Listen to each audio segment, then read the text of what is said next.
Assalamualaikum, terima kasih teman-teman udah klik video aku. Oke, di sini aku mau cerita. Waktu dulu aku pernah mengajukan gugatan perceraian ke pengadilan agama dengan biaya 0 rupiah.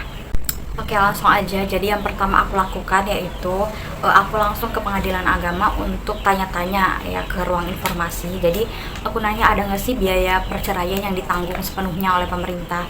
Dan pada saat itu ada, dan dikasih tahu sama orang dari pengadilan agamanya itu di ruang informasi, dikasih tahu secara detail seperti apa, harus kayak gimana, kalaupun ada berkasnya harus kayak gimana, pokoknya dikasih tahu secara detail. Nggak ada yang salah sih. Waktu itu pernah ada salah bawa berkas, jadi waktu udah dibawa dia bilang ih salah mbak gitu, harusnya kayak gini gini gini.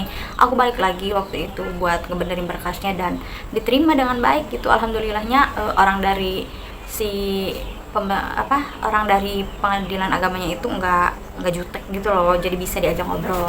Nah dari situ kan aku udah tanya-tanya gimana caranya gitu kan biar biayanya itu 0 rupiah. Dan setelah itu aku juga nanya berkas yang harus disiapin apa aja. Oke, berkas yang harus disiapin itu yaitu fotokopi tergugat dan penggugat, buku nikah, cukup satu aja buku nikahnya yang kamu punya, nggak usah dua-duanya juga nggak apa-apa, yang penting ada satu. Terus kartu keluarga dan SKTM. Semua berkas itu yang aku sebutin langsung diserahin ke bidang pendaftaran, dan setelah itu langsung BAP. Dan inget ya, BAP di sini itu lama banget, detail gitu loh, secara detail, benar-benar teliti dan ribet, kata aku meruwet ya. Oh ya, di sini dari pengadilan agamanya minta untuk SKTM-nya ada 3 tanda tangan, yaitu tanda tangan desa, tanda tangan dinsos, sama kecamatan kayak gini nih. Ntar aku tunjukin di sini, oke? Oh iya, kalau bisa kalian mintanya 2 rangkap atau lebih ya, soalnya takutnya banyak pihak yang minta, kayak misalkan untuk kecamatan, untuk desa, atau untuk dinsosnya gitu, atau untuk kita juga perlu megang untuk ke PA-nya pengadilan agama. Abis kalian nyerahin berkas dan abis di BAP dengan segitu ribet, panjang dan lamanya itu, nanti kalian bakal dikasih kwitansi dari PA, dan dikasih kayak bentukan BAP sebendel gitu, banyak ya isinya, yang kalian curhatin itu, yang kalian ditanya-tanya itu isinya seputar rumah tangga kalian lah dan masalah-masalahnya itu. Oh iya, di sini kalian harus beli materai, mungkin kalian bawa dari rumah, atau kalau waktu aku itu beli materai untuk kwitansi, belinya 2 di kasir, 2 itu 20.000, kan lumayan ya. Kalau beli di luar itu satu materai 10 ribuan itu bisa sampai 11 atau 12.000. Kalau di kasir PA-nya itu langsung 2 materai 20.000, jadi ada untungnya juga, yaitu beli di PA-nya langsung. Habis di BAP kalian tunggu 3-5 hari untuk dapat surat cinta atau surat undangan dari PA. Kalian itu tinggal nunggu di rumah, nanti PA itu ngasih surat ke rumah kalian gitu.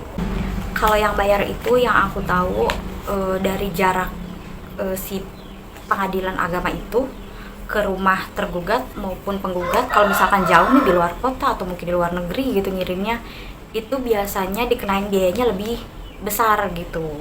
Ya aku tahu kayak gitu. Kalau lebih deket dari pengadilan agama ke rumah kalian atau tergugat, itu biasanya lebih murah lagi. Ya aku tahu kayak gitu ya. Dan surat undangan dari PA itu dikirimnya bukan lewat ekspedisi JNE JNT yang kayak gitu-gitu, enggak ya, lewat pos juga enggak, tapi dari pihak pengadilan agamanya langsung yang ngirimin ke rumah kita maupun ke rumah yang tergugat itu. Dan tidak boleh diwakilkan, jadi kayak misalkan ngirimnya ke rumah kalian, si kurir dari PA-nya itu ya harus ketemu kita gitu, bener nggak kamu atas nama ini pernah mengajukan jadwal sidang gini-gini, pokoknya harus benar-benar bahwa ini loh orangnya gitu. Oh iya, isi dari surat undangan ini yaitu jadwal sidang pertama kalian. Aku saranin kalian juga harus buka web, cari nomor ini kalian tuh ada tuh, dikasih nomor, nanti pokoknya kalian buka aja pengadilan agama, di situ ada jadwal-jadwalnya, dan kalian lihat itu ada nama kalian di situ. Di situ selain ada nama juga ada jadwalnya. Jadi aku waktu itu matoknya dari lihat dari link aja gitu, dari web. Pas sidang pertama itu nggak ribet kok, nggak seribet waktu ditanya BAP kemarin. Kalian paling ditanya identitas tergugat maupun penggugat dan dikasih jadwal untuk sidang kedua. Jadi waktu sidang kedua itu dijadwalinnya langsung waktu sidang pertama. Oke, dalam sidang kedua itu kalian langsung bawa saksi 2 orang. Siapapun boleh, mau lingkungan keluarga boleh, lingkungan dari teman-teman kalian, sahabat kalian, tetangga kalian juga boleh, atau orang yang mau orang yang baru kalian kenal sekalipun juga boleh. Yang penting si orang tersebut itu, yang 2 orang itu tahu tentang permasalahan rumah tangga kalian secara lengkap dan detail. Pokoknya acuannya itu ada di bendel yang kalian bawa waktu pertama DBAP itu. Nah itu kalau bisa si orang yang mau kalian jadiin saksi itu kalian baca, suruh mereka baca dulu satu bendel itu biar ngerti gitu, biar paham gitu. Jadi kalau ketika di persidangan ditanya itu enggak gugup, ya gugup wajar sih ya, maksudnya intinya bener gitu bahwa si saksi itu tahu. Oh ya, dan di sini kalau misalkan kalian sebagai penggugat dan si tergugat itu dalam sidang kedua datang, berarti pada persidangan itu nggak boleh ada saksi yang masuk. Jadi tergugat sama penggugat aja, saksi nggak pada boleh masuk. Cuma kalau udah kalian tahu gitu, udah jelas si tergugat itu nggak hadir, otomatis kalian si penggugat itu masuk ke persidangan itu bawa 2 saksi.